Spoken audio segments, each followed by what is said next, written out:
suis pas trop décoiffée. Non, ça va.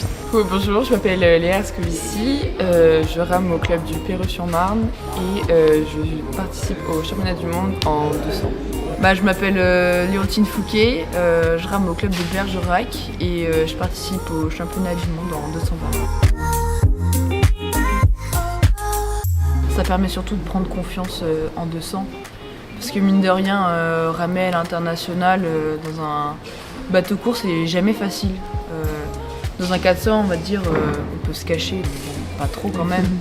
Mais le 200 s'il y en a une qui a une petite défaillance, t'avances plus. Du coup, ouais, je pense que là, on a pu se prouver à l'une comme l'autre qu'on était capable de faire une course à fond et on va réessayer de le faire sur ce week-end. Ça, on va dire, je dirais, il n'y a pas de problème normalement avec l'ambiance.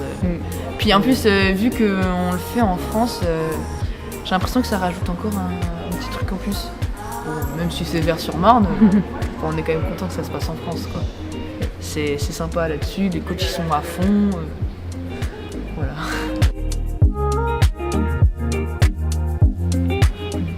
Moi, honnêtement, étant donné que j'ai pas énormément de ramé sur le bassin de Vers-sur-Marne, j'ai aucun problème à mettre dans l'ambiance, étant donné que en fait, le bassin il a quand même beaucoup changé au bassin qu'on connaît.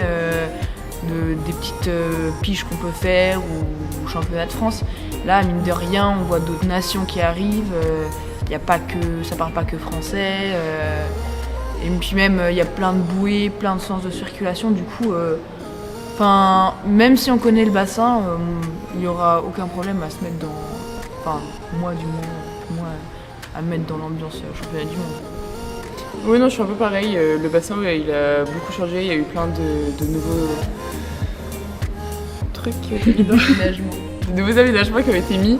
Et du coup, ça fait vraiment une nouvelle façade du bassin. Du coup, c'est bien. Et il y a plein de nouveaux petits trucs qui nous font sortir du verre qu'on connaît.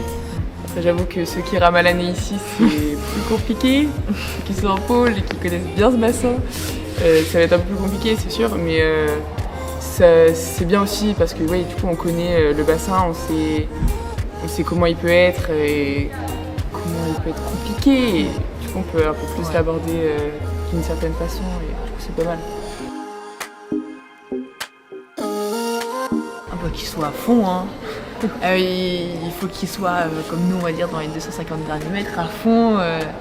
Puis même on prend du plaisir à faire des courses comme ça et eux qui prennent du plaisir à nous encourager aussi.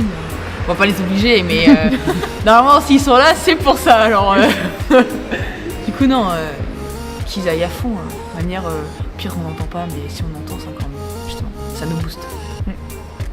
C'est très bien. Alors moi j'avoue que c'est quelque chose de très lointain on va dire encore. Après on est les cobayes un peu des jeux, on voit un peu comment ça va être, mais c'est vrai que ça va être sympa de pouvoir regarder et dire ça je connais. En soi c'est comme une fierté quand même de ramer sur le bassin olympique parce que ça arrive pas à tous les juniors déjà de tester les bassins olympiques. Du coup déjà à partir de ce moment-là, on pourrait dire nous on a fait le championnat du monde sur le bassin olympique. Voilà. Et à la maison.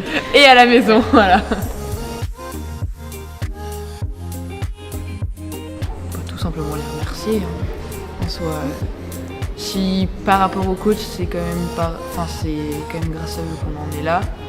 Même si c'est nous qui faisons le job, ils sont quand même là à l'année à nous suivre, à nous entraîner. Du coup, on peut que les remercier. Et pour nos familles, c'est d'être là pour nous quand ça va pas, quand il y a des hauts et des bas. C'est que ce mot-là, moi, que je pourrais dire. Pareil. Encore une fois, c'est très bien dit.